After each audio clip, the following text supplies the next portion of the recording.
शंकर भगवान का बहुत ही सुंदर शादी के गीत है।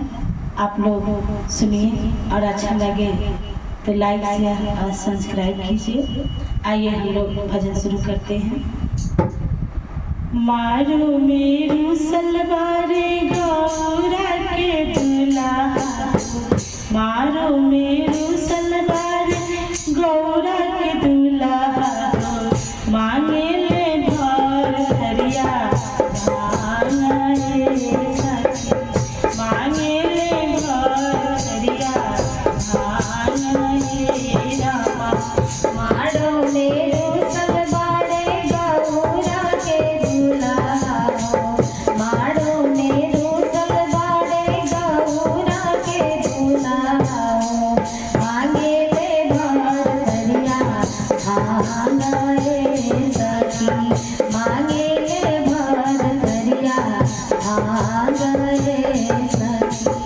ऐसन बहुरहवा वर्षे गौरा ना बियावा, ऐसन बहुरहवा वर्षे गौरा ना बियावा, बल गौरा रही है कुहारा रे सखी, बल गौरा रही है कुहारा रे सखी, बल गौरा रही है कुहारा रे सखी। मारो मेरू सलवारे गौरा के दुल्हा, मारो मेरू सलवारे गौरा के दुल्हा, मांगे ले भर हरिया भांगा रे रामा, मांगे ले भर हरिया भांगा रे लाला, मांगे ले भर हरिया भांगा रे लाला।